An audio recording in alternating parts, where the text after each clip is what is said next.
ভাই অমিত এখন কত চেঞ্জ হয়ে গেছে বল। আগে আমাদের সঙ্গে কিন্তু পাড্ডা আড্ডা মারতে আসতো। হ্যাঁ সত্যি এখন অনেক চেঞ্জ হয়ে গেছে।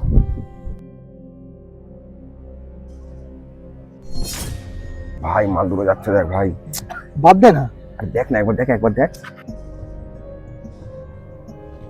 ভাই, তোর বোনকেও পিছন থেকে এরকমই লাগে বল। কি বলছিস এসব? আরে মানে তোর বোনকেও পিছন থেকে এরকমই লাগে। মানে কি বলতে চাচ্ছিস? এবার তুই কিন্তু বেশি বাড়াবাড়ি করে ফেলছিস। কেন? ঠিকই তো বললাম, তোর বোনকেও তো পিছন থেকে এরকমই লাগে। এবার তুই কিন্তু ভাই বিশাল লিমিট ক্রস করে ফেলছিস। ওই মেয়েগুলোকে দেখে তুই যে ওয়ার্ড ইউজ করলি সেটাতে লিমিট ক্রস করেছিল। মেয়েগুলোকে ভালো আমারও লেগেছিল, কিন্তু আমি তোর মতো বাজে ওয়ার্ড ইউজ করবো না। আমার মেয়েগুলোকে জামা কাপড় পরে ভালো লেগেছিল, আর তোর ইমাজিনেশনে মেয়েগুলোকে জামা কাপড় ছাড়া ভালো লেগেছিল।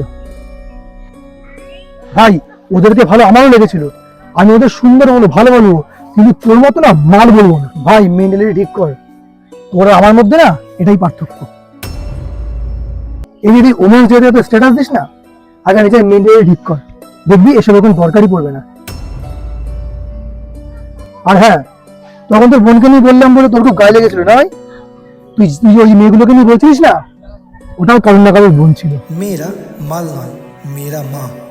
তাই কোনো মেয়েকে কিছু খারাপ মন্তব্য করার আগে নিজের মা বোনের সম্বন্ধেও সেই একই কথা শোনার সৎসাহস থাকার দরকার। সময় থাকতে চিন্তা ভাবনা পাল্টান।